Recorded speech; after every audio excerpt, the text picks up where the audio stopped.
Okay, guys, we are live. We're live. We're live. We're live. Hey, guys, it's Old Man G here, back again with another Red Devil Studio Live podcast. I'm joined with so many people. Josh, Shawnee, Bayern now, TBF. A lot of people that are going to be getting, but we've got a lot of stuff to talk about in this podcast. But so if you're new to the channel, please remember to like, share, and subscribe to Red Devil Studio. Follow us on Twitter, United, and smash the notification button. Plays Manchester United news. I will also be shouting out some of these guys' channels as well. We produce a lot of good content, so please stay tuned. So let's just get straight into it. I think. I mean, the first thing I wanted to talk about is actually Arsenal, Arsenal Football Club. I don't think I was probably the only one that saw what happened to Arsenal over the weekend with their loss to Brighton. So is this Arsenal? No, this is Napoli. So that's not what we're talking about. Sorry, can me remove that. Anyway, Josh, because you're basically the Arsenal fan here, and I know that a lot of people that want to banter, they want to say things, and so on and so on and so forth. But I think that it's best for you to give a summary of like what you think the issues are with Arsenal Football Club right now. How do you think they will change? And then we'll get everyone else in to have their say, because I think we need to hear what your thoughts are first. Yeah, I mean, obviously we had 2 games back, 2 quick games, one on Wednesday, one on Saturday. And obviously with the City one, I mean, I don't think anyone predicted that Arsenal were going to win in the previous podcast that we did in the run-up to the game. I think someone said, the best Arsenal hope for is a draw. But, I mean, we didn't have any shots on target in that game, and that was quite worrying because, I mean, there's been teams like Norwich and Wolves have beaten City, so they are definitely beatable. I know there was a long break and things like that, but that wasn't the issue here. The issue here was simply we're not good enough. Obviously, we had our golden era, the Invincibles, and two seasons before that, we won the league before that as well. But I mean, these players that we had then. No one was bigger than the club.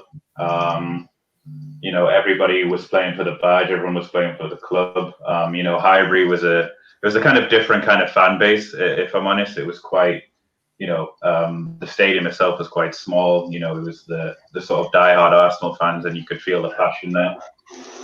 Nowadays, you've got players on ridiculous wages. And the sort of first thing I want to address is Ozil. Ozil is a fantastic player, but he's past his prime and he's sort of, more focused on other things.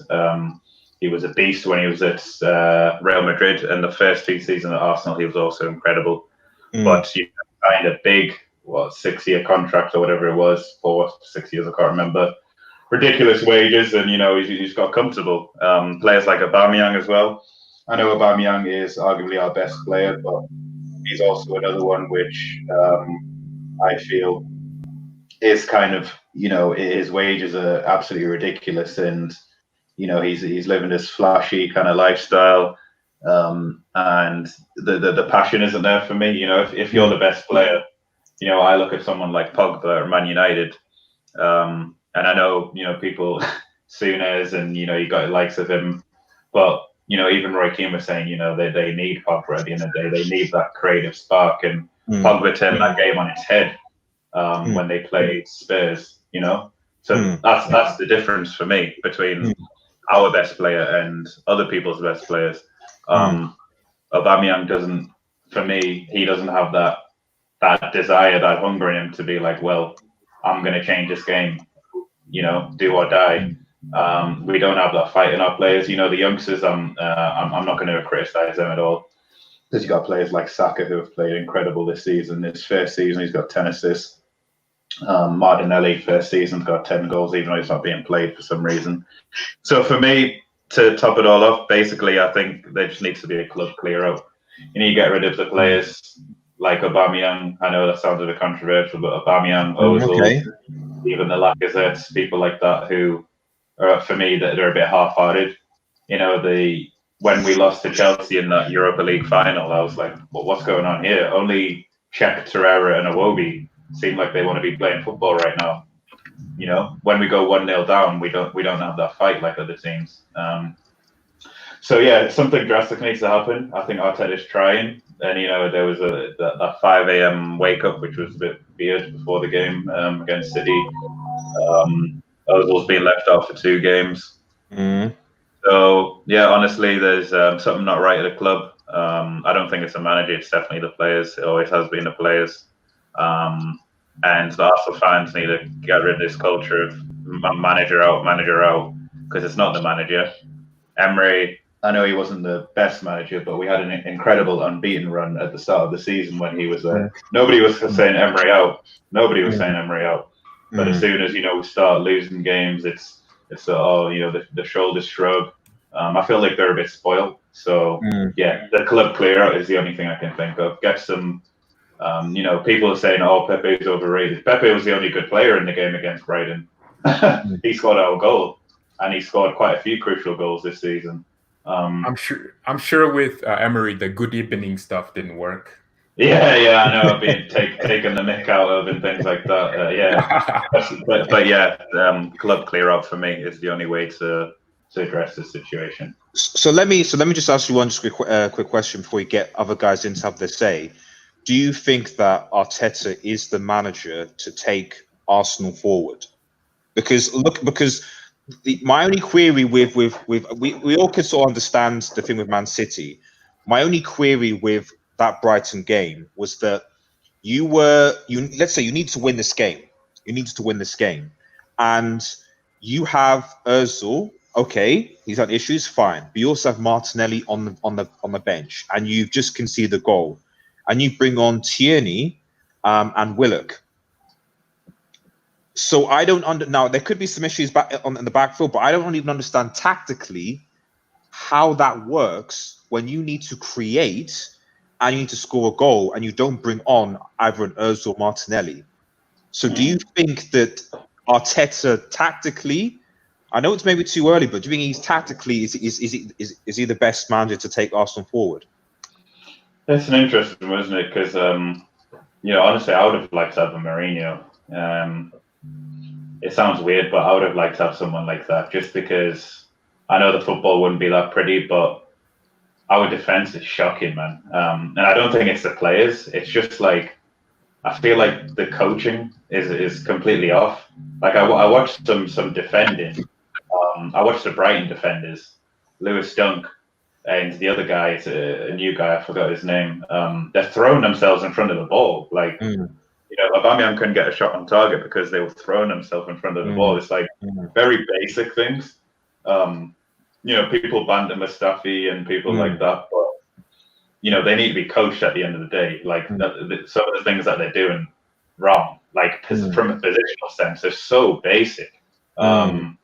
I watched Joel Matip yesterday, who's been injured for a while, come back, and he's not the quickest player, but I looked at his positional sense. I was like, this guy is so intelligent, but that comes from coaching. It's not, obviously he's going to be comfortable with Van Dijk next to him, but his positional sense was fantastic, and yeah, we just don't have that. So I don't think it's necessarily the manager, because remember when he first came in, the first couple of games, we were doing really well, to be honest. The going forward and tracking back, people were even saying Louise was playing well. So, it was a good sign. But there's just something not quite right, and you can tell. So personally, I don't think it's the tactics. I know Martinelli probably should have come on, but maybe he thought it was better for someone. Maybe Saka was getting tired, and they needed someone who can link the play like Willock. But yeah, I think it's more the players and the manager. But yeah. Okay, fair enough. Before I go into everyone, just shout out to Razov, say thank you so much. You are the first YouTube member of the Red Devil Studio channel. Thank you so much. Really appreciate your ongoing support, buddy. And we'll be delivering more content to you in the future. But really, really appreciate Rasmus. Thank you so much. Let me just get into, so let's go to actually one of the news guys, actually Bayern now, because obviously you said you're a Bayern Munich fan. You probably remember the 10-2 spanking that happened over 2 legs to Arsenal as well. Just as almost like an outsider, kind of looking in, what are your thoughts on this ongoing Arsenal crisis? Well, I think Arteta, first of all, actually, really tactically, I see the difference between Emery's Arsenal and Arteta's Arsenal. I think Arteta, if he was given the right tools, could actually take Arsenal back to the top. But that's if the Arsenal board actually wants to spend money. The issue for me isn't with Arsenal, with the players or even the manager. It's the board. It's the mentality. Do they want to spend the money? I don't think so. I don't think they are willing to actually put in money back into the club. And I think that's the reason why Arsenal aren't going to get to the top unless they change owners. I mean, here's an example of that. I mean, I think Box has just put this in, which kind of shows the situation. I was watching, it was 1-0 when I last watched, and now they're pounding Man City are 4-0 up. And you know, so and De Bruyne is on the bench. De Bruyne is on the bench and Aguero's on the pitch. So you know, it's levels, and that's not. And we know how City they've got their own issues right now, potential bans and stuff. But I think there is something to be said about levels. And to be fair to Arsene, he wasn't in he a master success in an era where he didn't have a lot of clubs spending a lot of money, billionaires, owners, etc., coming in, so and he obviously had what he had. So we need to obviously bear that in mind, because Arsenal, even though Stan Kroenke is still one of the richest billionaires, so I still don't understand that, but we don't know. Let me just get in. So Shawnee, what are your thoughts on the Arsenal situation? Yeah, I think like I say, we were saying that I agree with what the Bayern Munich fan was saying just there. You can see the difference between Arsenal, the previous manager, and Arteta. But I still don't think it is Arteta's Arsenal just yet. He's come in and he's doing the best with what he's got. I'd imagine his plan with the board would have been listen, whatever is going on here with this team, this is not the team, that I want to take Arsenal forward with. I want my own players. I want my own style of play. These players just can't, these players aren't good enough for what it is that I want for Arsenal. So I'd imagine when he came to the club, that's something along the lines of what he would have been discussing with the board, just like every manager does, because every manager has their own style of how they want to manage their team. So I think yes, you can notice the difference. There's definitely a difference there, and I prefer the way Arteta is playing. I prefer watching Arsenal under Arteta. But I think that you're probably going to see quite a lot of changes being made in the summer. Like Josh was saying, more than likely you'll see some players leaving. You see some players. Hopefully you'll have some players that are still there. Obviously remaining there. I think there's still some good players there. Hopefully Leno's will be back next season, even though I don't know how bad his injury is. So. Yeah, so I really hope that everything gets better from really soon. But yeah, I don't know. I think Arteta, he is going to have, he's been under Pep for the past few seasons, and he's going to know what he wants. And when he was talking to the board, I think that he was saying in the summer, I do need to get some players in to start implementing my style of football. So I'd imagine that when the summer comes, we'll see some players coming in that Arteta wants for whatever his game plan is. Some players going out that maybe don't fit the bill anymore. Özil, once again, I agree with Josh, super player. In fact, around about that time, he was also linked with Liverpool, and I was really massively excited about him coming to Liverpool. But obviously it didn't work out, and he went to Arsenal, and he really was the assist king. But now, I don't know. Arsenal has had a real messy, 2, 3, 4, maybe even 5 seasons. They haven't looked or been the same. So it's even though it might be a long transition, I don't think Arteta is just going to roll over. He's just going to he's just going to have to be patient, just wait for the season to finish so he can start to just revamp the club and start doing what it is that he wants to do, rather than, because at the moment he's playing somebody else's team. It's very similar from when Klopp took over at Liverpool. He recognised the weaknesses, he strengthened the weaknesses. I think obviously Klopp still had a better team than what Arteta does, but regardless, he was still like going, look, listen, this is what we want, and this is what I need, and he got it. He got the players that he wanted, and Liverpool's thriving. So hopefully Arteta will get the same backing as well. So we'll see what happens. Just before we finish, Red Devil, also the one thing that's missing is that one player who can just get you out of a sticky situation. So you're talking about Gerrard's, Pogba's, people like that. We had Alexis Sanchez, and I don't know if you know about our away form, but I'm pretty sure you do, but it's absolutely shocking. Yeah. And we had basically Alexis Sanchez to sort of discover all those away goals to save us out of those situations, because our away record is absolutely pathetic. So that's also the difference, that one player who can get you out of a sticky situation, and we haven't had anyone since Sanchez. So someone told me that, actually, before I go into that, I'll get people, because we've got to. So quickly, LB, what are your thoughts on this Arsenal situation? I think there are a couple of issues that Arsenal are currently experiencing. I think one is the mentality of the players. If you look back on some of the defeats that they've had over the last few seasons, during those games they were actually in positions, or they were within a position to win the actual game.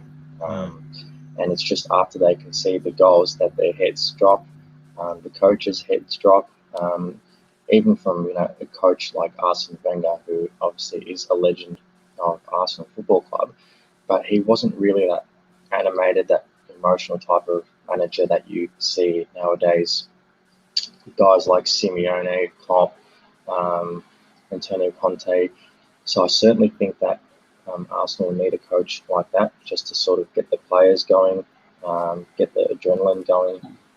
And in terms of the actual players that they purchase, I mean, God knows why they purchased David Luiz. Only God knows, exactly. Yeah, I mean, look, I respect the player for what he has done. This is not in the past, but this is not the David Luiz of 2013-14. And the same thing goes for players like, I suppose, Ozil. To be honest, by the time he went to Arsenal, there was no doubt that he was a great player at Real Madrid, but I think he's honestly underachieved at Arsenal. He could have achieved more. The same thing with like Sanchez when he was there. So I think an issue that the Arsenal Football Club have purchasing players when they're almost past their peak. And I think it also goes to show over the last 2-3 seasons since Wenger has left that it wasn't only just Wenger who was the issue. It was more than that. A couple of people have been commenting on the board and the players themselves. So a few issues that Arsenal Football Club are going through, but that's what football's all about. You get through the tough times, and a football club like Arsenal, I'm sure they'll eventually get through this tricky period. Yeah, well said, bro. Okay. Finally, someone unbiased. Quickly before we go on to the next topic, which is we're discussing AFTV. Tom, what are your thoughts? Oh well, when you look at it recently, obviously before the project restart and everything, Arsenal weren't exactly in the greatest of form. I think it was like when Arteta obviously took over from Emery. I don't think Arteta personally would have been Arsenal's number one choice. You look at the managers that was out there for them to get. They could have got anyone from the scale of Jose Mourinho to Pochettino. Obviously, they might not want Pochettino because of his links with Spurs, but being one of the top managers out there, Ancelotti was out there. Allegri. I don't think Arteta would have been number one choice, and it's obviously the name Arsenal. Exactly the same with other clubs. You know, the name when Liverpool were looking for a manager when they obviously attracted Klopp. You know, it's hard to attract a manager just like it is to attract players if you're not exactly in a good position in domestically or in anything really. So I don't think Arteta personally would have been the number one choice, but I think in terms of a long-term project, he's a manager who definitely should deserve, obviously, the time to put his stamp on it. And like a couple of the other guys in there said, you know, he's taken over from another person's team in a sense. You know, none of these players in his team he's purchased or he's bought or anything. He's not even on the transfer window yet, and people are criticising him. You know, you need time to have your stamp on a team and to put your handprint on a team in particular. It was exactly the same when Manchester United sacked Jose Mourinho. You know, as soon as Ole Gunnar Solskjaer came in, it was the winning streak and everything, and then they obviously gave him the job. As soon as you lose a couple of games, like you reiterated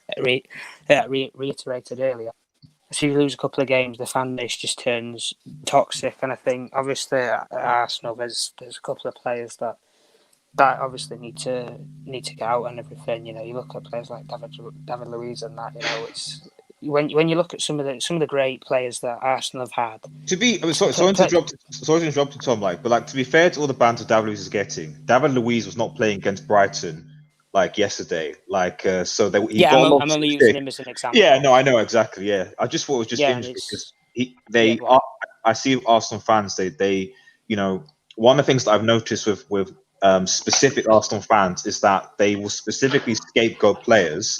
And I know that Xhaka and David Luiz and maybe one or two others have been used, or even Özil, whatever, been used as the reason why the team is because of these players. And then you now remove those players from the team and they're still not particularly good. So, you know, defensively, Arsenal was still poor. You know, City you can understand, but this is Brighton. Luiz wasn't playing, and you still conceded 2 goals. You know, so. But anyway, sorry, go on, Tom. I was but I'll use different players. Say if you take, for example, Xhaka, it's not exactly a player who, you know, you can have your own opinion on him. He's not exactly hit the ground running since he joined Arsenal. And you look at some of the great midfielders that Arsenal had. You look at like Patrick Vieira. Xhaka couldn't lace Patrick Vieira's boots. He couldn't lace his boots, as far as I'm concerned. But with some of the players that they've had, they don't come anywhere near some of the great players that teams have. And I think obviously there needs to be a lot of recruitment, scouting, and it depends. You know, how far does the name, say Arsenal, get you in terms of the transfer market? And that's not just being biased. You know, when you look at a lot of the teams who have been in tough situations, when obviously Klopp took over at Liverpool, you know, you look at a lot of the top players. When you're a top player, would you want to join a club that's possibly 4 or 5 years away from winning anything? You know, they might play a good style of football, but when you go to a club just to play good football, you want to win things. You want to make a name for yourself. And with some of the players that are at Arsenal currently, I don't think they can make a name for themselves. And I think, you know, I don't think the players are going to I don't think the fans are going to turn on Mikel Arteta in a sense. I think obviously the fans turned on Unai Emery, but you know, there's a bigger dilemma and there's a bigger problem at Arsenal, and it obviously scales up the food chain all the way up to, say, such as the owners and stuff. You know, whereas the owners had that, is it in America with his American football team, or is it with Arsenal as a football club? And I think the name of such as football clubs like Liverpool, Man United have been used as money-making schemes over the years. And when you use that as a money-making scheme, it takes everything out of the club. And when I speak to a couple of fans, some of my mates and everything who are Arsenal fans, you know, I can feel for them, obviously, with where they are. Because you look at, when you talk about teams such as Chelsea and, you know, teams like that are being a million miles away. You know, a lot of people would argue, stating, you know, Wolves are closer to Manchester City and Liverpool than, say, Arsenal are. You know, and I think Arsenal are in huge trouble in particular. But I think when you get the right players in, when Arteta has time to put his stamp on the team and recruit players for him and the way he wants to play Arsenal and get them back to the great days, then obviously you can criticise him and everything. and have your own opinion on him. Cool. So there you go. Thanks. No, that's well said. That's well said, Tom. Casadires or Kasai, man. Like, round us up. What are your constructive thoughts on this Arsenal crisis? I have no respect for Constructive like thoughts. Arsenal and all these relegation clubs. So Red Devil, with due respect, Josh, move on.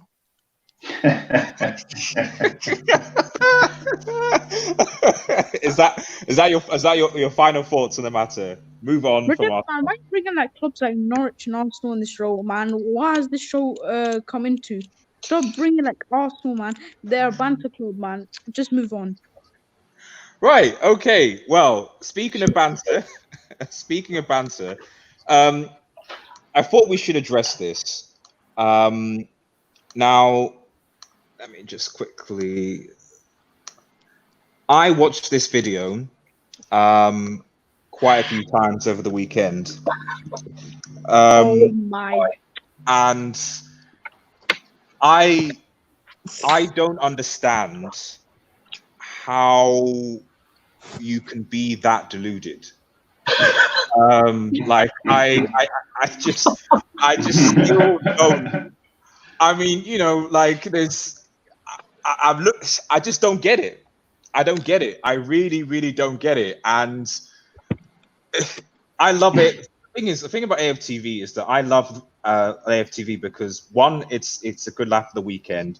But two, the idea of fan channels, fan content, getting the fans' voice, getting opinion, even the stuff they're doing now. A lot of this is thanks to. I'm tired, Robbie.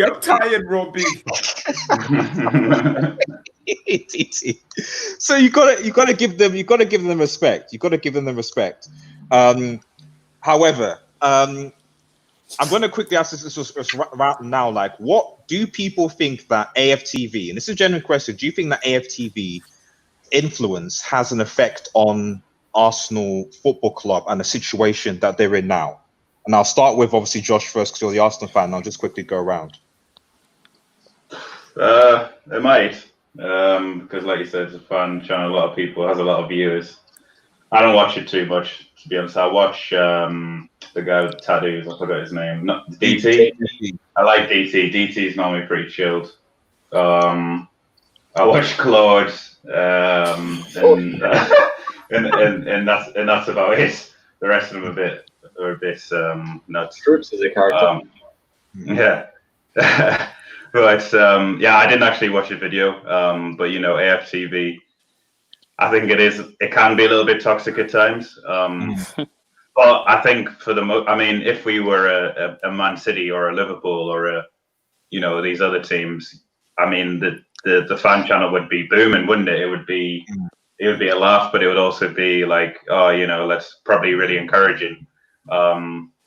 It's just the state of our club we're in. People are frustrated. That's it.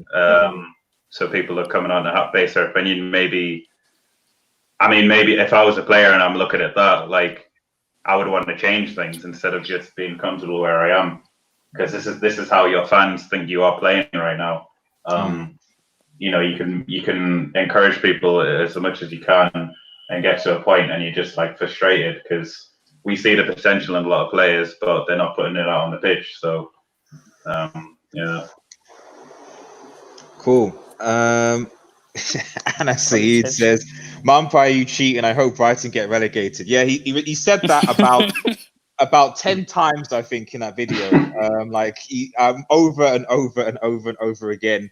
And honestly, just spamming it exactly, because that's essentially what he did. Shouts out to Average Joe as well, by the way. Thanks for going. By all means, get your questions in, guys. For those watching in the comments to the panel, we would love to address that. Bayern now, AFTV again, from an outside point of view, looking in, like what are your thoughts? Oh yeah, it's amazing. Yeah, it's amazing. I was waiting for this. Arsenal, whenever Arsenal play, I have AFTV queued up. And obviously, a lot of people go on and say, oh, AFTV are the reason Arsenal crap. Arsenal crap because Arsenal crap. It's not because of a channel on YouTube. It's just, I love Arsenal Fan TV. It's amazing. It provides stress relief. It's just amazing. It's good for the mental health. My mental Yeah, health it has really gotten is. a lot better since watching this video a few times, to be honest. Because I'm like, it could be a lot worse. It just could be a lot worse. Exactly. LB, AFTV, man. Look, I've been watching AFTV for about 3-4 seasons, especially when they were, certainly making it clear that they wanted Wenger out, and I certainly think that they had an influence on Arsenal Football Club parting ways with Arsene Wenger, because if you remember, it was about 90% of the content which came out of those videos whereby whether it was Claude or Troops or DT complaining about how Wenger has been around too long and he's just a dinosaur, and he's the reason why they continually finished fourth season after season. So I think that they have a major influence on Arsenal Football Club, because it's a huge channel. It's a channel that has however many subscribers, and like what you guys were saying, provides good content, a good laugh, good entertainment, good banter. So it's a great channel. Thanks, LB.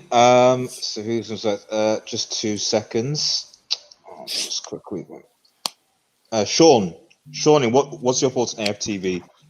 Yeah, I've also been like, watching them on and off because it's just funny listening to their rants, and obviously it's kind of like everybody's dream to have a voice when something goes wrong for your team. So it's natural to just like what Arsenal TV have done, what they've achieved, and just week in week out, it's always entertaining. Obviously now it's at the moment there when Arsenal's going through a tough time, obviously things might get a little not out of hand, but a little funny. But I don't know, like the with the Mupai thing, I don't know. It was just, you see them challenges every week.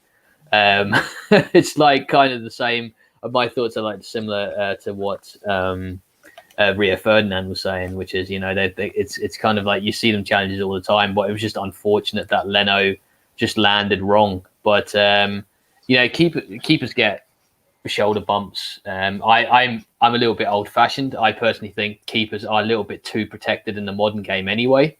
It is unfortunate what happened to Leno, because he's a really good keeper. In fact, he's one of Arsenal's better players. But come on, you got to expect that in football. It wasn't like a huge touch. But yeah, Arsenal TV, it's great. It's great what they're doing. It's great what they're achieving. They were off the rails. It's just. But it's that voice, isn't it? It's what you want to say. Like when Liverpool were going through a rough patch, it would have been so great to ring somebody up to have a voice, just to have a rant of like, this is going wrong. Like, come on, we need to be doing more about this. Like, why is this not happening? So yeah, and that's at the end of the day what we're doing. We're voices on YouTube. To just basically get our thoughts and opinions out there. So yeah, it's great. But at the end of the day, I think they need parameters. They need rules to basically just keep them grounded. So yeah, it's I'm looking forward to more of their content. Fair enough. I'll quickly, because obviously you have quite a few other things to topics, so just last few thoughts on this. So Tom, what's your thoughts on AFTV and the impact? Well, in terms of how like the clubs are and everything, fans have a voice and everything. When you hear chanting in a stadium when they want a manager out or they want some sort of change or something, the fans' voice has to be heard, and because ultimately without fans there wouldn't be football in a sense. Fans make the game what it is today. When you see, say, when the cameraman turns over and he turns like the camera to the crowd and everything, where you see crowds cheering the team and everything, week in, week out, and you look at some of these people go on AFTV to have their voice and everything. You know, there's people like, say, Claude, who might have their opinion on something one week and DT might disagree with it. It's always nice to have a debate, just like we're doing, say, now on YouTube and everything. We're having a debate on all the topics and everything. There's nothing wrong with having your own opinion on it. Obviously, Ty has gone on to do a video and everything where he's obviously shouted out a player's name and, you know, put him out for shame and everything in a sense. But, you know, that's his own opinion on what the game was and everything, and obviously the incident that happened. So if obviously fan channels like this that we're on now, say Red Devil Studio, like, say, when you look at other channels, you look at AFTV and, you know, Redmen TV and stuff, if these channels weren't on YouTube and everything, fans wouldn't have their opinions on matters and everything. And definitely people at teams, you know, high up teams, you know, you look at people, you know, board of directors of football and, you know, owners and stuff. They'll watch some of these videos, or they'll be recommended to them to listen to what obviously the fans have to say, and then they can take it up with the hierarchy, and then decisions can be made as such. Obviously, so I don't see it's affecting Arsenal as a team. You know, if you had these fan channels 10, 20 years ago, you know, obviously they'd have different opinions on it and everything. But things in football, in worlds like what's going on now in the world, obviously changes things and everything. So no, I don't think it affects how Arsenal perform on the day or anything, because fans are entitled to their own opinion, just like other people are. So no, I don't think it affects the situation at a football club or anything. So no. Cool. Okay. Lastly, to round up, Kasai on just Arsenal fan TV and impact on Arsenal. Yo, bro, can I put my video on him for a minute? Wait, what? What do you mean? What video? Don't blame it on We can't. Don't blame it on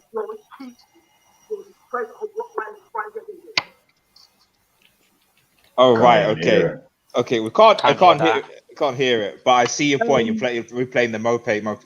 So, but the thing is, what is your thing with? Do you think AFTV are partly responsible for what Arsenal are, or Fan Army, like, which is my new Twitch channel, please follow. okay. All right, let me get Stick to on the to thing. this, right? Let me get on to this nonsense muppet buffoon to Ty. I think why is he always on about bloody why is he on about bloody Morpay? Look at Arsenal's performance. This guy, man, he's an absolute idiot, man. Like, even though everyone has their opinion, he's an absolute muppet. Okay. I don't even know why I should watch him.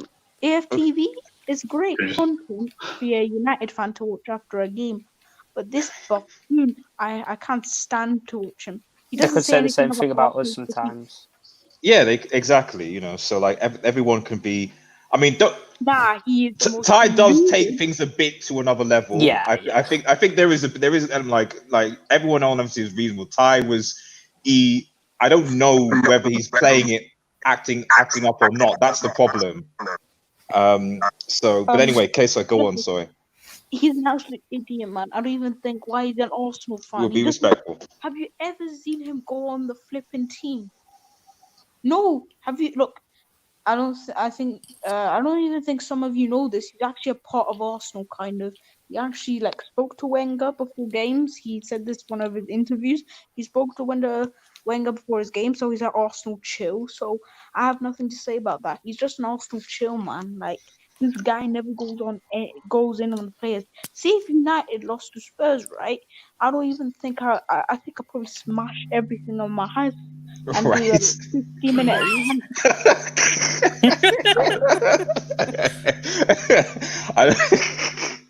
Fair enough. Cost and repair costs. Yeah, exactly. But Right. if we lost to it in a Champions League final, Stick to AFTV. So final thoughts, do you think ultimately AFTV are responsible for Arsenal's partly responsible for Arsenal's circumstances? Just final thoughts there. No, but like people like Ty are responsible because the Arsenal chose that. They Robbie and all that, of course, their opinions and all that. Man is very entertaining. So I'd probably say yes. I think they're.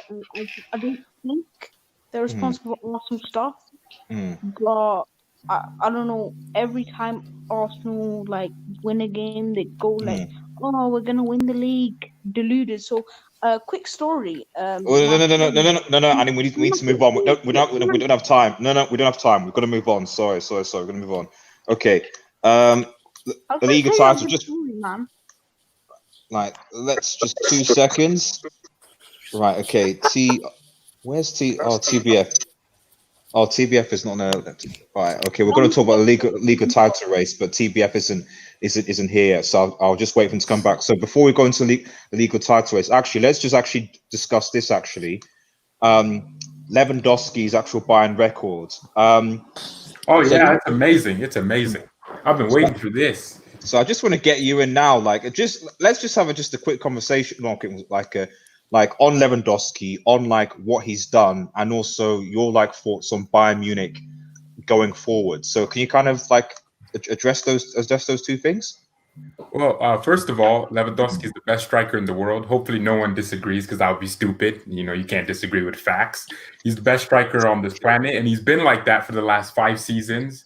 And this is just a little bit of testament to what he can really do. 33 goals as a foreigner in Germany. Gerd Müller has the record, scoring 40 goals in the 80s, I think 70s.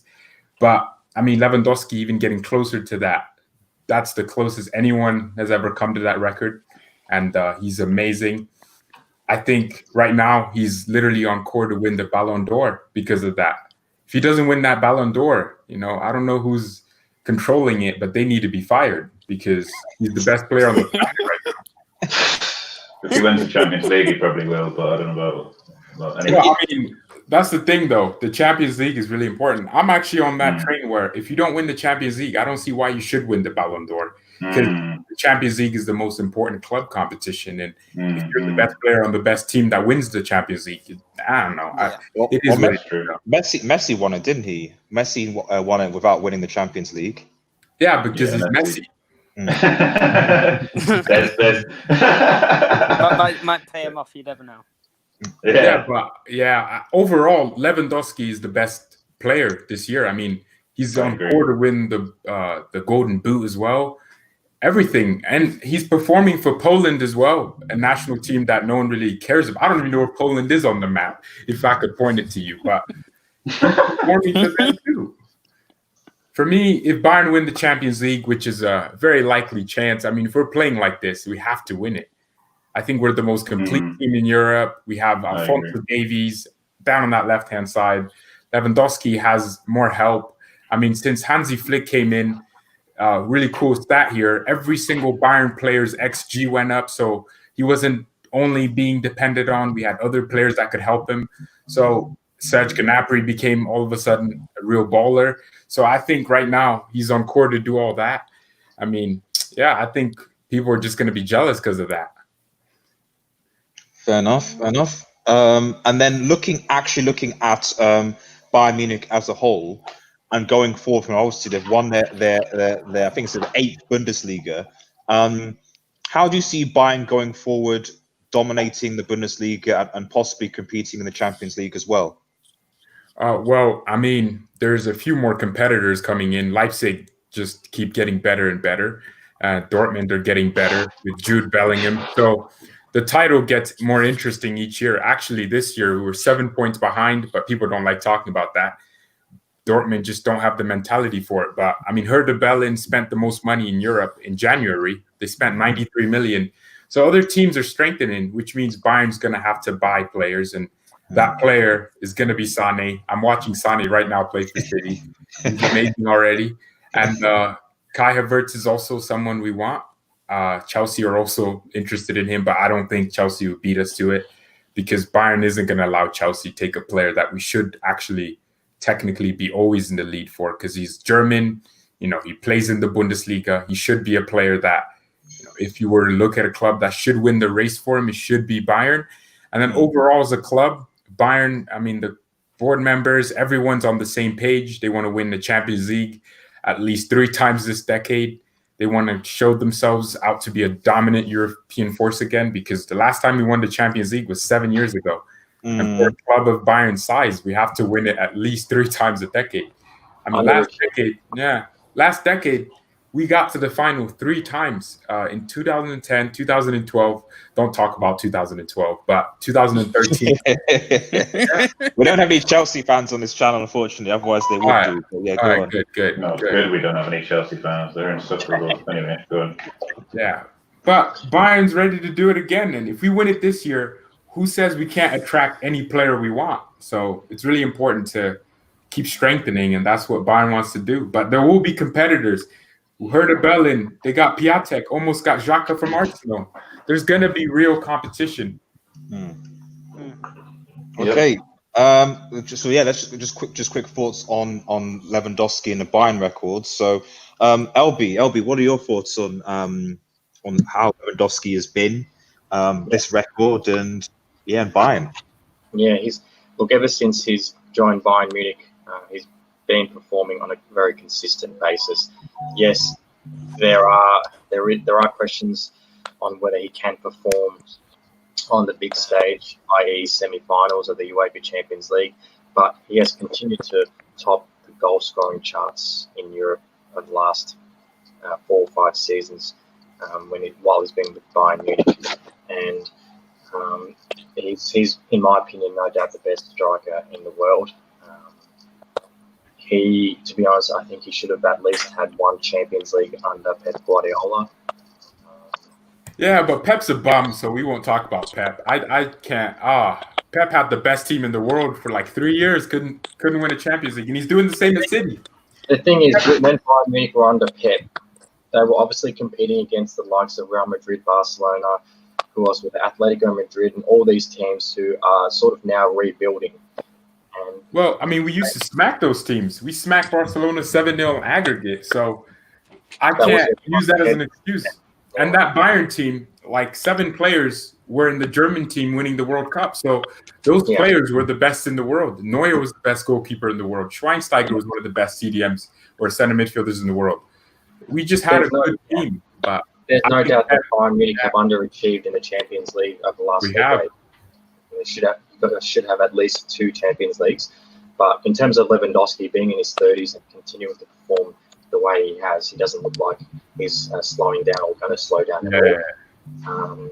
So I think it's just one of those watch this space kind of situations where if the Champions League comes back on, I think Bayern Munich will definitely be pushing for another Champions League this season. Just quick comments, though. Is Sancho out of contract after the season? No, he's not. I think Joe Abraham actually answered just that Sancho only 2 years on contract, rejected contract extension. Yes, he can't just. He's not out of contract just solely this season. So, but we'll see what happens with that. Shawnee, Lewandowski, thoughts? Yeah, quality striker. I remember this was long time ago. Liverpool were looking at him, and once again, just exciting because he was just a young lad at the time, and Bayern made the right decision and kept hold of him. Absolutely. If he gets another Champions League with Bayern Munich, how many has he won? 0. That's the problem, isn't it? He won't go down as one of the best of all time if he doesn't win the Champions League. That's that truth. Okay. How old is he now? 34. He's 31. 31. Yeah. So he's still got time. Yeah. Yeah. Okay. Can he ever be considered the world's best if he's not won the world's best competition? Unfortunately, no. I think he can. You can look at Pele never won the Champions League. Well, but he won 4 World Cups, didn't he? Yeah. Exactly. So World Cup kind of supersedes over Champions League, you'd say. Yeah. So that makes Mbappe better than Rashford, by the way, Q. Well, Mbappe is way better than Rashford. No, just there's a guy. Anyway, Okay, no, let's that's a not different bait. topic. Let's not bait. Let's stick to topic Wait, 11. do you actually think Rashford's better than Mbappe? No, If you think that, don't then worry. I That's have a to different correct topic. that. Don't worry. It's someone else. Don't worry. Let's not bait. Let's focus. Right. Okay. Someone So surely, No way sorry. someone thinks that. Oh God, we need to cure them of that disease. How can you think Mbappe is better? Okay, What? right. Okay, Shawnee, finish up with your thing on Lewandowski because I'm sure you have things to say. Go on. Yeah, no, absolutely. No, he's quality.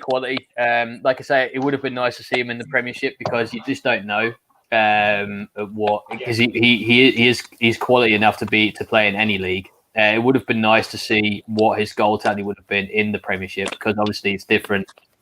I think the lower club teams. Lewandowski's better than Aubameyang, and he's ripping it up there. So Yeah, he probably get more goals. Yeah, exactly. Yeah, so it just would have been interesting to see, how he would have dealt with the Premier League because obviously it's easy saying that, but it would have been nice to see him in the Premier League, and because he's a world-class striker. I think with that being said, the lower league clubs in the Bundesliga are probably not as good as the lower league clubs in the Premier League. So like the difference between like your Bayerns, your Dortmunds, compared to the lower league teams that you have in the Bundesliga, if you compared them and weighed them up with Arsenal.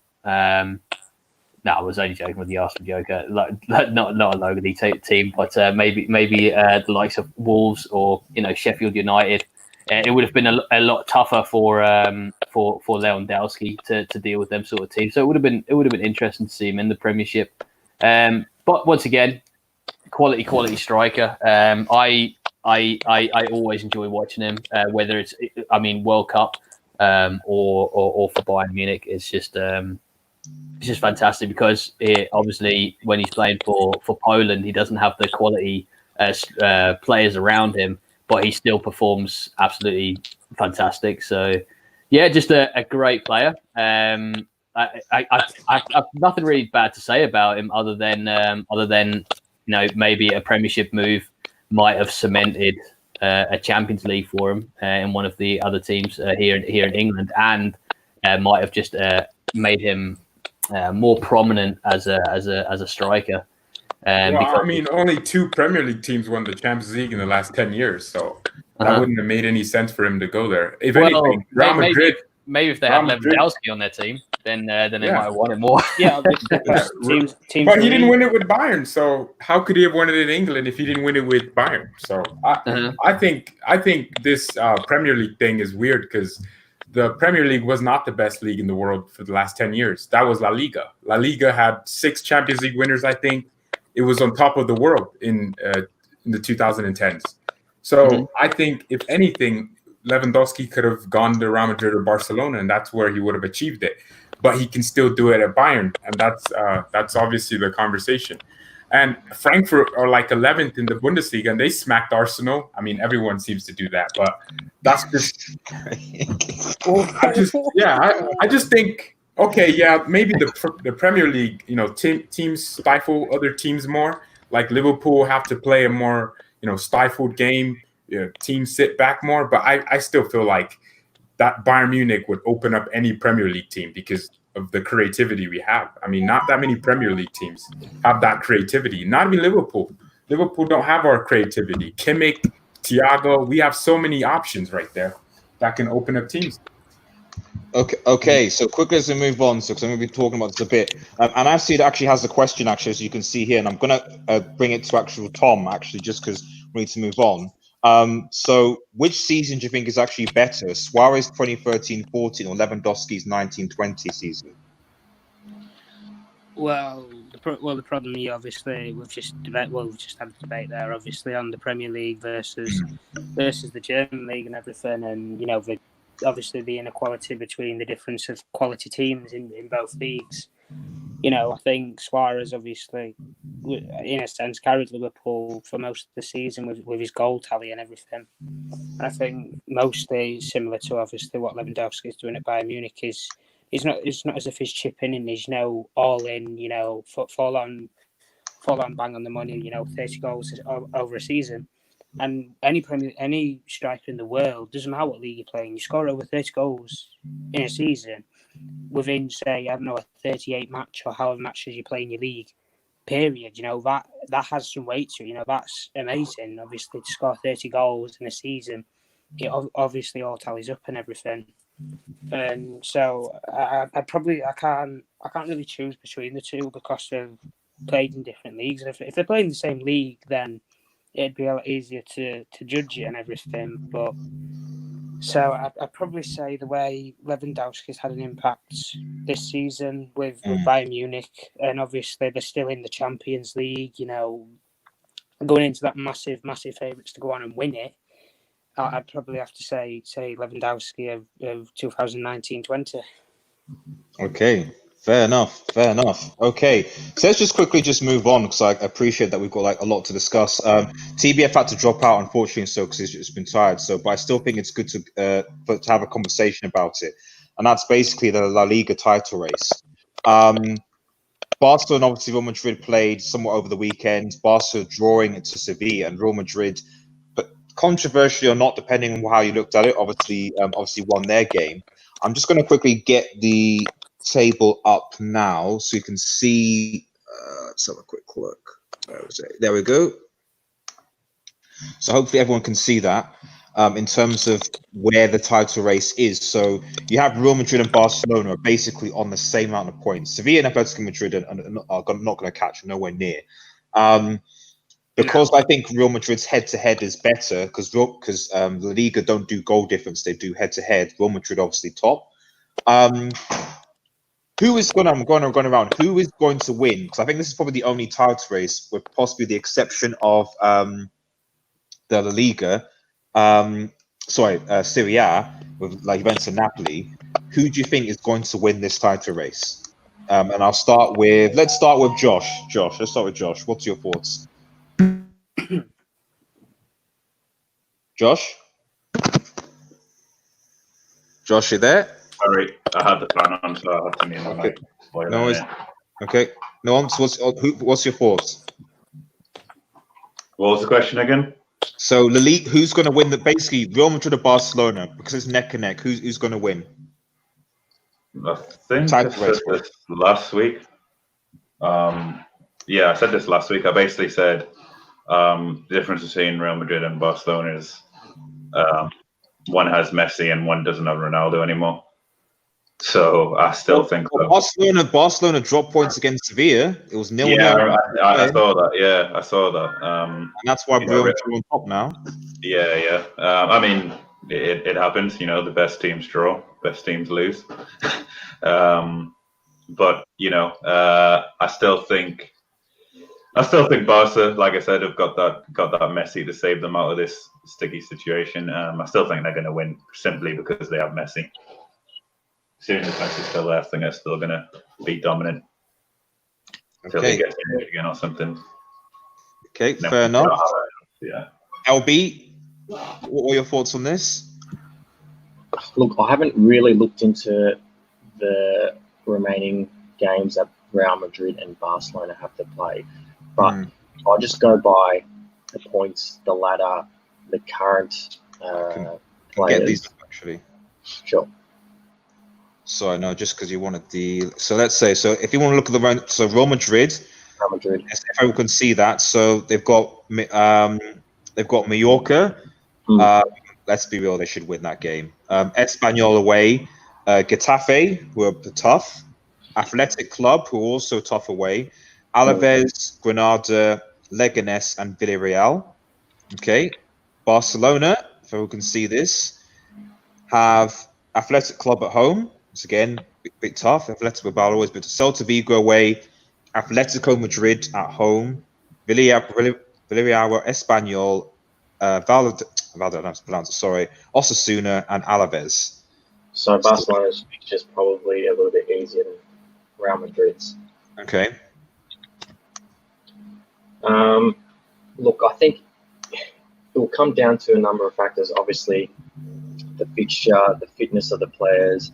Messi is going to play an important role. But let's not forget that Barcelona have got their own issues as well with Griezmann and his inability to perhaps perform at the club, and how he's just not gelling with the other players.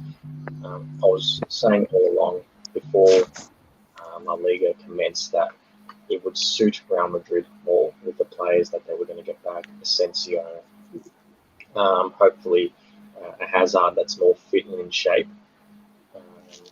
But look, I think Real Madrid should be able to win La Liga, which will be an enormous achievement for them, considering that they are in that sort of transition rebuilding phase, losing Ronaldo a couple of seasons ago. So I think it should be Real Madrid. However, it's still a very tight sort of race to the end. So it's definitely very close, but I think Real Madrid. Okay, fair enough, LB. So Josh has had to go, head off, so take care, Josh. I'm going to bring one of these guys that's coming, who's watching. Anas Saeed, can you hear me? Yeah. Yeah, cool. What are your thoughts on who's going to be winning the Liga title race? First of all, I want to tell that I am a Barca fan, but Okay. I think that Madrid has a very good chance of winning La Liga this season because we have been so poor, especially away from home. It's like a sort of contrast between when we are playing in home and when we are playing in away. I think that I can trust Barca in home games, although we have tough matches coming up in home against Athletic Bilbao and Atletico Madrid. But I think we will be able to beat them in home. But away, Celta and Villarreal, these two are very tricky games. I think we haven't beaten Celta in Celta, I think since 2013, 2012. I think it's been 6-7 years we haven't beaten them at their home, at Celta's Vigo's home. So I think it is advantage Madrid. So yeah. Okay, fair enough. From us on. Okay, advantage Madrid. Okay. Quickly, so Shawnee, what are your thoughts? Yeah, I remember talking about it in a podcast a while ago about how how Barcelona gonna catch up with Real Madrid, and it was like a big deal because they were only like 5 points behind or like 4 points behind or something. So for it to be this close, and it just makes for a really, really exciting La Liga title race. I also think the difference is going to be Messi. I think, Real Madrid, they've got like real quality players coming back in. Can with everything that's just happened now, can they get the players that were unfit to start with fit again to kind of rally them before the end of the season? I don't know, because to me it's just about advantage Barcelona. And the standout player is still Messi. For me, still the best player in the world, even at the age that he's at now. So I think Barcelona, even though once again it's a little bit strange coming back after being off, and especially being off under the circumstances, it's all a little bit strange to the players. You saw that during the Liverpool game, and just generally the Premier League being back. So there's been some odd results. So yeah, I think Barcelona's difference is Messi. They're still being the best player in the world. But yeah, we'll see. But for me, Barcelona have the advantage.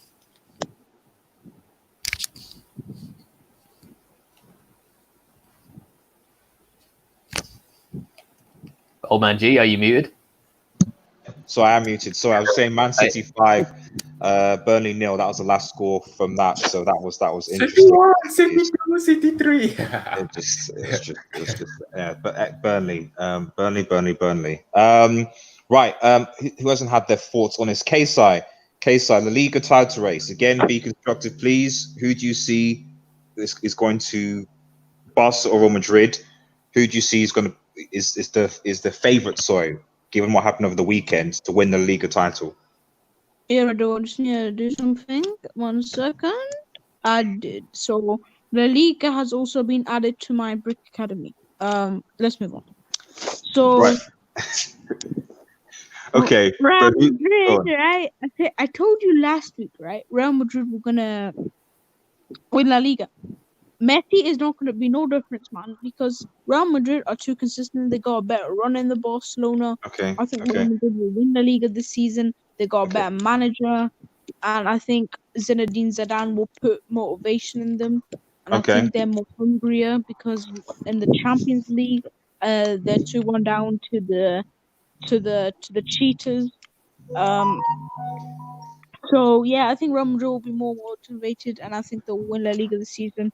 Um, just talking about the Messi thing there. Messi is a great player, but La Liga will never be the same without your boy Cristiano, man. We need a new rivalry in La Liga. Cristiano is the greatest with Messi, and we need them to face each other. Hopefully again, and maybe hopefully Ronaldo. Ronaldo did say, I think it was an interview. He did say that he might come back to Real Madrid. And Florentino Perez said Ronaldo will definitely come back to Real Madrid. He might have said it like in another way, but I think Cristiano Ronaldo will come back to Real Madrid, and we're going And to see sell that him the next rivalry. day. Yeah. So, Well, we're going to talk and about I think Ronaldo. But go on. Go on. Finish so. your point. I was gonna say it right. Ronaldo is the GOAT with Messi, and hopefully we get that rivalry again. But after Messi and Ronaldo, there's not going to be a rivalry except from your boy Rash and the boy Kylian Mbappe, and then it's really the GOAT, which is Marcus Rashford, and he'll win 5 Ballon d'Ors and win a damn Champions League. Fair United enough. ain't winning no Champions League. They won the Europa League. You got to get into the Champions League first. But Stop your nonsense, man! Stop your nonsense. You lost to Mönchengladbach earlier this season, so let me. mean- I know there's banter here. Let me quickly just get lost Tom. to the Europa League team. Let me quickly get Tom because he needs to just have his say on who's going to win. So Red hold on. Devil, I need to go. Okay. Well, take care, K. Simon. Let me say my stuff before I go. Right. Okay. What's the final If you on this wanting, topic? okay, if you're wanting Pogba and Bruno stuff, follow me on Twitch, United Fan Army 2007. I post content, all that. I'm gonna be live tomorrow morning with Manchester United, Sheffield United preview and the Ole Gunnar Solskjaer press conference reaction. Thank you all. Thank you, Old Man G. Thank you for also giving me advice in that. It's very much appreciated, man. What's the Post channel your boy name? John. Yeah. Me, Post United the, fan, post the link. United Fan Army. Post the link United. in the comments box. Post the link so that people can see it, so that and they can go and All follow right, you. Okay. You I'm take care, buddy. Okay. I'm gonna post it quick after I go. Anyway, guys, thank you for the opportunity. I'll see you in the comments and then probably head off. And yeah, have a good evening. Bye. Take care, buddy. See you later, man. Right. Tom, your thoughts on the Liga title challenger, etc. Oh, Tom, you there? Well, I think obviously. Mm. Hello. Yeah, we can hear you now. Yeah, there we go. Okay, well, obviously, I think over the last say couple of weeks and everything, it's obviously intensified with obviously how tight it is at the top. You know, the same points difference and everything. When you look at the golfing class between both teams, you know, it's not massive. You know, they've got match winning players in there. You know, you look at Barcelona, they've got Messi. You look at Real Madrid, they've got world class players that they can bring on, such as Hazard. Hazard can win you a game. You know, and I think when you actually look at it in detail and everything on how both have performed over the season and everything, Real Madrid have got less to worry about in sense of they've got less games to play because obviously they're not playing in the Champions League. Barcelona still, obviously, that's looming over them. You know, because there's still a possibility for them to go and win that. So some players' thoughts might be away from La Liga and they might want to try and go for something a bit bigger. But yeah, you know, if you want to be a big name and a big force in your own as a team, you've got to win the league that you're actually playing. You play more in that than you do, say, in a European competition, and that's just my opinion on it. You know, if you want to be one of the best teams in the world and everything, you've got to win your league consistently. And obviously, Real Madrid have done that. over periods of time and so Barcelona. But out of the two of them, I think, I've just got this weird feeling that, it's like with the Premier League was last season with how close it was between Man City and Liverpool, and it went down to obviously the last day and everything, but it was in Manchester City's hands in a sense. Yeah, and I think it'd just be something just so similar to that, and it will just be a last day showdown between the two teams. And I can't really pick a winner, but if I'm just going off of gut instincts, I just think Real Madrid are just going to have that bit of a cutting edge in a sense of they're at the top, obviously, from what you said earlier. And if Rafael obviously goes all the way to the end of the season and it stays the exact same, and they obviously win the games most of us expect them to win, then it'd obviously go down to Real Madrid winning it on technicality, obviously. But I just think it's quite exciting, to be honest. And when people say obviously it's it's a farmers league and it's that because it's only been dominated by two teams. That's not necessarily the case. You look at some teams in it. 4 or 5 years ago, when we say Getafe were a good team, that they're a banana skin, waiting to just slip over. A lot of teams, still in the Europa League as well. Still in the Europa League, Getafe doing quite well there. Exactly. They played some good teams over the seasons and stuff. Wait, I thought they got relegated. Who's Getafe? No, Getafe are fifth in the Liga right now, and I thought they got promoted and are getting relegated this season. Whoa. No. That, all right. No, I think that's what was it? Osasuna, I think? Was it Osasuna? Let me just quickly get the Liga table up. Let me just quickly scroll down. It might be Leganes, actually, who you're referring to by now, I think. So, but no, Getafe. I don't know. Go on, Tom. Sorry, go on. No, but obviously these teams have been built up over a couple of years and everything. I think over next, so we say, decade and stuff, when people are going to be buying shares in these clubs and stuff. You look at teams like Atletico Madrid. There's players in there that have potential to be world stars, and they can easily drive a team forward to winning a title, and I'd argue the piece string as well with teams like Sevilla and stuff, very underdog teams. But that's my prediction. But I think over the next couple of years, it's gonna intensify, and it's gonna be a very enjoyable league to watch, we say. Fair enough. I think that's everyone. So let's quickly just go into the last topic. It's actually going a bit quicker than I thought, which has been pretty good. Bro. Answered, yeah? Yeah. I have a question to you, basically. Yeah, okay, go on. Did you watch yesterday's game between Real Madrid and Real Sociedad? I did watch Real Madrid versus Real Sociedad, yes. Yeah. What's the question? So, really want to discuss some of the controversies which happened in yesterday's match. Okay, so, well, that depends on what you define as controversial. Okay, but let's talk. Okay, let's talk. What do you think was controversial about that game? Bro, there were, I think, some of very controversial calls like Adnan Januzaj's goal, Vinicius penalty, and I think Benzema's handball. Man, that was a handball, man. If you clearly see that.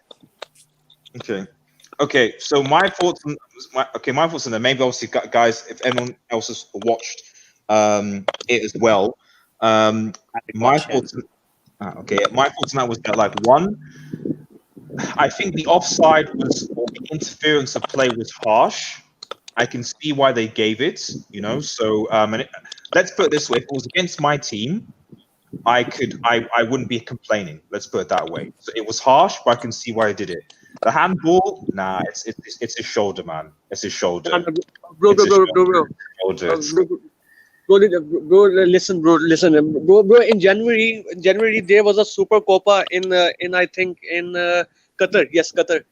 And Barcelona were playing Atletico Madrid in the semi-final, and Messi scored a goal. Second goal, I think Messi scored a goal. It was exactly the similar play, but that was given a handball in Messi's case, but not in Benzema's case. I'm just saying that you can go. I've no doubt that there's issue with inconsistency. I don't think anyone here does with referees. Like, we watch the Premier League, there's been inconsistent. I mean, for Yeah. goodness sake, the Sheffield. I mean, we haven't talked about it on the show, but the Sheffield United Villa, where the It's ball great. clearly crossed the line, Yeah, and there was no goal out to launch, and it's like, why didn't VAR, intervene? Like, so basically, Sheffield United scored a legitimate goal, but didn't get awarded to them for technical reasons. Yeah, that's stupid. That's absolutely ridiculous. It's a goal. Can I just bring something to everyone's attention? Just Go on. I'm not sure if people's been watching the Burnley game or anything. There's been a statement out from Burnley Football Club that's condemned something that's been like an offensive banner that was on some sort of aircraft was flown around the Manchester City stadium, the Etihad Stadium, and it's just a lot of. I'm not going to say it because it's obviously disgusting. You can obviously search it up. It'll probably be all over the Premier League or Sky Sports News or whatever about it and everything. But it's something to do with Black Lives Matter, and it's just something that's just come up now. That Burnley have put a statement out that it involves their football club and that they strongly condemn what's obviously happened and everything. So you can type it up on Google or Safari or whatever you use, and just type in the Premier League and it'll come up with it. Yeah, thanks for giving an update. Like, it's just this thing, unfortunately, sometimes with football is that you it's great that it's like when I was talking with Arsenal. It's like, it's on the one hand, it's great, football's back, we love the passion, etc. But unfortunately, when football also comes back, it also brings back the toxicity of fans sometimes. Like that element of football that just needs to really calm down and chill out, if that makes any sense. So it's yeah. And I think there's obviously we've got a lot to be thankful of right now. We can shout out, say stuff like we'll say what the NHS have had to deal with other workers and key workers over the last couple of months, and even football players. They're putting themselves out there. Risk of obviously exposure to the virus and everything, just to entertain others at home and everything. I think that takes huge bravery. You're putting possibly your life, your family, in danger to help others with their lives and day-to-day basis. I think that condemns, but that commands huge respect in many ways. So. Quick thing here, Dan San. I hope you're doing well, buddy. Thank you for joining. Dan San says, "Let's face the truth. Hazard is not doing his best. He needs to improve." Now, unfortunately, TBF isn't with us because I know he'd have a lot to say about that. We will say next week about Hazard not being. But I mean, I don't know. I thought he played okay in the two games he's played against. But if we're talking about Hazard having issues, what about Antoine Griezmann? In fact, that should be a topic in of itself. Go on. Can I respond? Yeah, go on, Seed. Can I respond? Yeah, respond. Yeah. And we'll move on to the next topic. Go on. I'm saying that in Madrid's first match against Eibar, Hazard gave 2 assists, and against the next match against Valencia, Hazard gave 1 assist, and the third match he didn't play it. I think he's doing well right now after the lockdown. Yeah, I think that's reasonable. Like, I think that you basically just sort of see what happens with him, So I think at the end of this, his first season. He's been injured quite a bit, so it's like with a lot of these players, their first season, just give them time and see what happens. Why don't we issue with Pepe or Daniel James either? So, right, let's quickly just go on to the last topic, and this is actually Sarri and Juventus. Sarri and Juventus. Serie A, we obviously do want to cover all areas. Now, just give me 2 seconds. 3, 2, 8. Let me just get this is it. Yeah, here we go. As some of you might be aware, if you watch the Coppa Italia Cup, but Napoli obviously won. Fair play to Gattuso, who I've always rated in terms of as a player. As a manager, maybe not so much, but I just love the guy. This guy's a bug. And I wish he'd faced Roy Keane. I wish they both come together at some point and just kind of it would have been awesome. But at the end of the day, he outfoxed Sarri. And Ronaldo he didn't take his penalty, coming fifth waiting. I mean, What is people's views on? Because right now, and I'll get this Serie A table up in a second. I think Juve are just a point ahead of Lazio actually. Let's go. They didn't look convincing against Lyon in the Champions League. What do you see Sarri achieving with this Juventus side this season? And if he doesn't, do you see him potentially getting sacked? So I'll start with LB because I know you have to head off pretty soon, LB. So LB, what's your thoughts? Look, like anyone, you need to give players, coaches time to gel, to get used to the new team, to get used to the new culture. So I think, look, I'm just trying to think about the Serie A ladder, and Juventus are still are they first on the Serie A ladder? Yeah, they are first. Yeah. I'll get the thing up here. Go on. Yeah, and so look, being able to win a Serie A title as your first year as head coach is a big achievement. Obviously, Juventus are a big club, and they want more than that. They want Champions League. They want all these other domestic titles. So I don't think it'll be fair if they do sack him, even if they win the Serie A and only the Serie A title. Okay, fine. Okay, fair enough, LB. Tom, what are your thoughts? Well, I think it's a similar phase and similar, obviously, transition to what happened with him at Chelsea and everything. There was, he went on a couple of games where he just had a consistent run of games where he was winning and everything. And it's obviously spiraled over back into his native country of Italy when he's taken over. You look at a club like Juventus. When you actually hear the name Juventus, you hear big dollars. You say big European team. Definitely the best team in Italy over the last few years. And arguably they've obviously been tested this season, not just by one team. Inter Milan's given them a good run for the money. No, they've had like 3 or 4 teams who's been up there, challenging them for the actual title. Lazio's still within reach. Inter Milan is only a couple of games away. It's not like it's down to 1 or 2 teams like it is say in La Liga. It's 2 or 3 teams can still go on and win it. And I think Juventus, a club like Juventus, when you've got I look back at when they had Massimiliano Allegri there, a model style manager. He was a defensive manager, but what I find with a lot of these defensive minded managers is they're well organised. You look at say how Everton played against Liverpool yesterday. The way Ancelotti set up that team to play yesterday, it looks organised. It looks like it can fight against an attacking style team like Liverpool. And I think the way Sarri sets up a team, he sets it up defensively. But when we talk about these defensive managers in Italy, they're well organised, and that's why I think, that the Italian league shouldn't be written off as, this rubbish league and everything.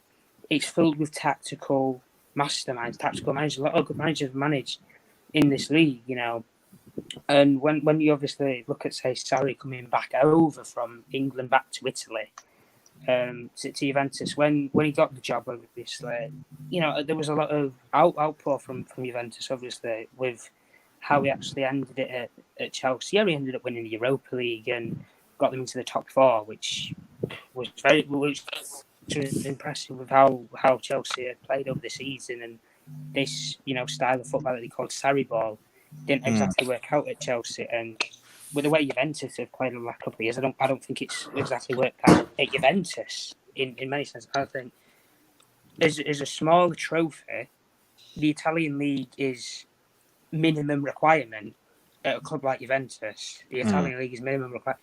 Maximum requirement. What they want to achieve is they want to win the Champions League. They want to win, these other major trophies. They want to win them more than their own league. And I think when you look at managers like Massimiliano Allegri and Sarri, there's not really that much of a difference between them. Obviously Allegri's won more trophies, but both Italian managers both play a similar way. How has it obviously not worked out for Sarri? And that's questions that need to be asked of obviously his appointment and his backers and everything. You know, but I think at the end of the season, when you look at like like I said earlier with managers and stuff, when Arsenal could have appointed a better manager than say Arteta, I don't think Sarri. I think if Sarri doesn't win at least the league, I think there's going to be calls for his head. Mm-hmm. And when you actually look at it out there is one name that sticks out massively, and Juventus haven't had this style of football and this manager in their club ever. And the name that I'm talking about is Maurizio Pochettino. The name weighs a lot. Okay. Attacking style football, build up play, fast fullbacks. And you look at the project that he did at Tottenham. He took Tottenham from a mid-table team into a Champions League semi-final, Champions League runners-up. And you look at Juventus, who are already a European giant. Where can he take a team like that to? I don't think Sarri can do something like that. Can take Juventus from, just being Italian champions to being European champions. I think it requires a bigger name and obviously a better style of football and everything. But that's just my opinion on things, and I don't know what any of you other guys think about obviously Sarri and Juventus as a whole. But yeah, that's just my opinion on things. Mike, let me get Shawnee into his thoughts. Shawnee, what's your thoughts on Sarri and Juventus and what they potentially might achieve?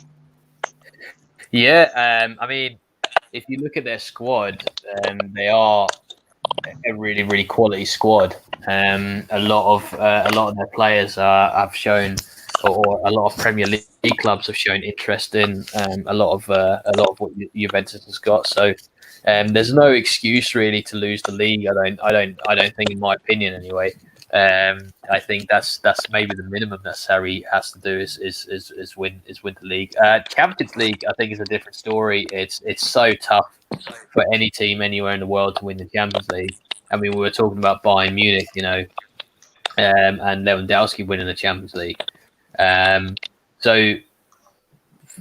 The elite teams at the top struggle to win the Champions League. It's only like Barcelona and Madrid that have made it look easy in the past. Winning it 3 times on the trot or whatnot. Mm-hmm. So you've got. I mean, yeah, really, you don't want to be winning the Italian league by like a point or something like that. Even that is, you're kind of looking at it like, come on, buddy, you can probably do better than that. You've got real top quality players there.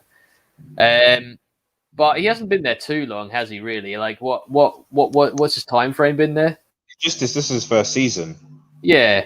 So, to just come in for the first season, win the Italian league.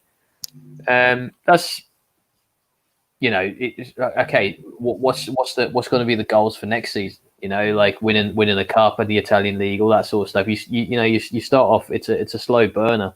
If he next season doesn't win the Italian league and doesn't win a trophy, then you can maybe start like going, right, okay, get yourself out of there and get somebody else coming in.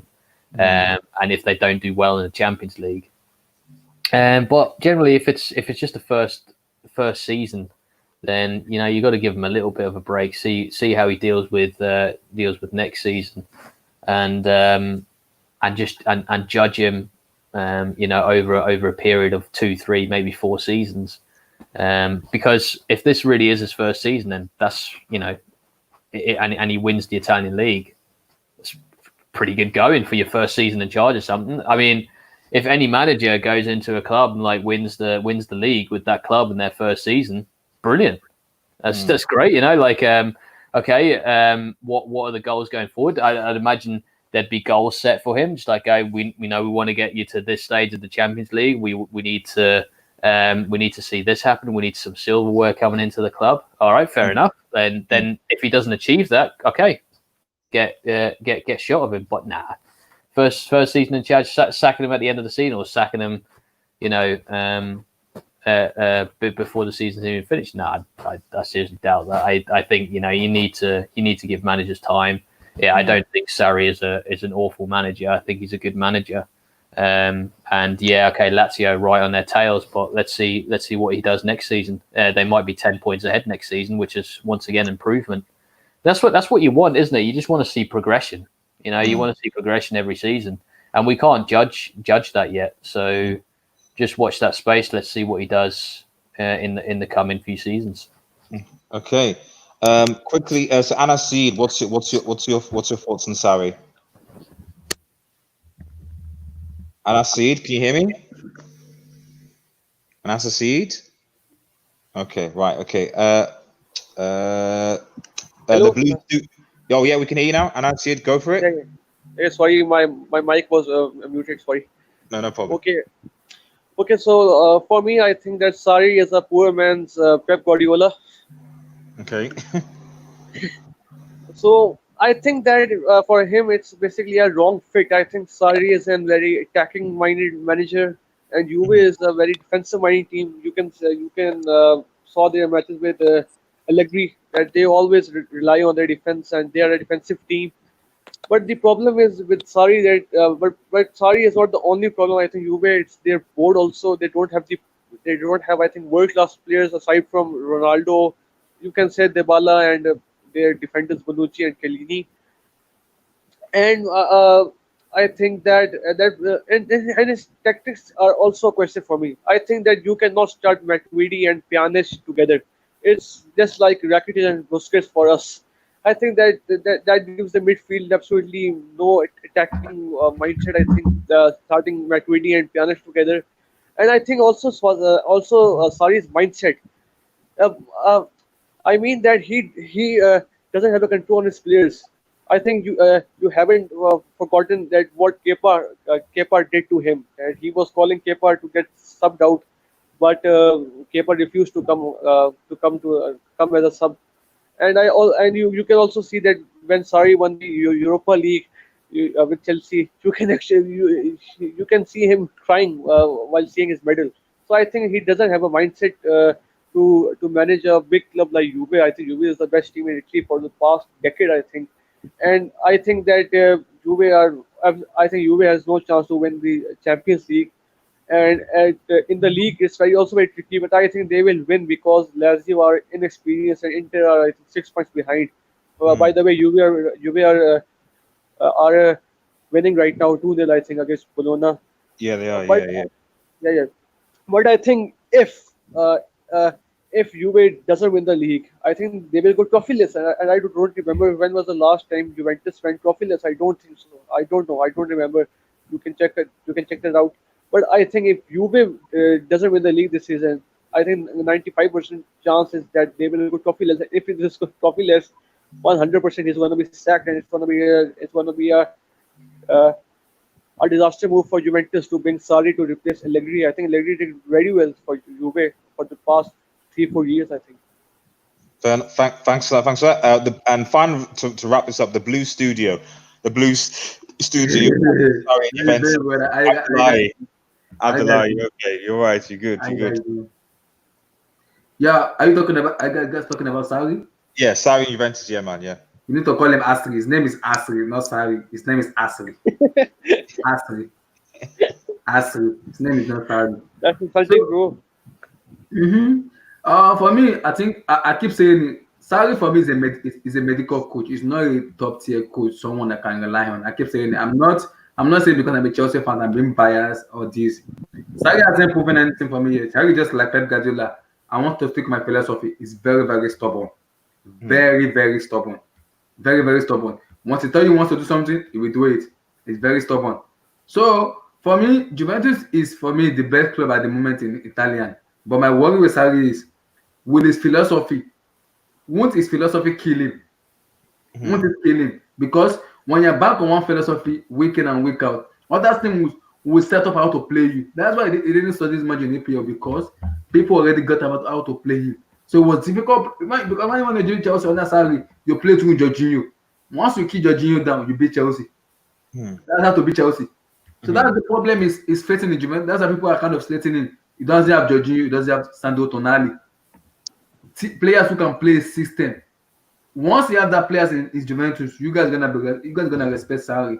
But at the moment, He's a medical coach at the moment. He doesn't have the player to fit into what he wants or to fit into the system he wants. And I understand, as I understand, because I'm not gonna blame Juventus that hired him. They know the reason why they hired him because they want attacking football. But is he gonna help those players? I doubt it. Because Ronaldo doesn't work on a possession football. Ronaldo work on a counter-attacking football. Yeah, He's not a winger. Ronaldo is a top 9. Is a goal scorer. Cristiano Ronaldo is a goal scorer. So you need a winger who can create for Ronaldo to score goals. He isn't a winger anymore. So if you want a player who can create for Ronaldo, then you need to be dynamic in the way you play.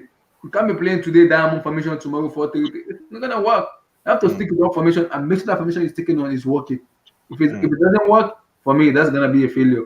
So for me, at the moment, Sarri isn't that top tier coach at the moment. It has a lot of things to work on. With Juventus sacking, it's for me 70-30. If you win the Scudetto, yeah, maybe they will back him for the new season coming up, maybe to get a player I want. But if it doesn't win the Scudetto, I'm sorry, Sarri is gone, man. Guys, Sarri is gone. It's gone. So that's my take. Fair enough. Thank you, Abdullah, and thanks everyone for watching, guys. So it's got 1 hour 30, so we're going to wrap up this show. Like I said, thanks everyone for getting involved. That's here, that wasn't here. Please remember to like, share, and subscribe to Red Devil Studio. I just want to shout out for your channels, obviously Bayern Now, who was obviously on here. Please head over to his channel. It's Bayern Now. He's a very Bayern Munich fan, does a lot of avid posts for his channel as well. For Meet Show as well. For Meet Show, I'll put these links in the description once this is over. Guys, join us team too, guys. Blue Studio, guys. Blue Studio as well. But for Meet Show's channel, gaming channel as well, really appreciate you guys' support. Team, Thank you, guys. Description. And obviously the Blue Studio as well. Thank you, Abdullah, for coming as well. I'll put the link in as well, and he does a lot of good stuff, kind of discussions as well. So thanks everyone who's watching. Take care, everybody. See you again at 9 o'clock on Mondays. We'll see you on Thursday, brother. See you on Thursday. I'm in trouble. Man City is gonna lose me, please. We haven't had time to don't abuse me. Do not abuse me. Do not. We will see what Man City do against Chelsea. So no. See, at the moment it's 80-20. 80 to Man City, 20 to Chelsea. Man City to Chelsea. I'm giving up already. With what I watched today, with what I watched from Man City today, I'm already shaking. I'd also say, so just before we finish, like, because there's obviously quite a few people that are in this transfer like that. What we might be doing is we might end up splitting the podcast and doing one show on Monday and one show on either Friday or Sunday evening, just to sort of split so people have more time to speak. We can go through more topics. So that's just something to think about later on. Anyway, guys, take care, everybody.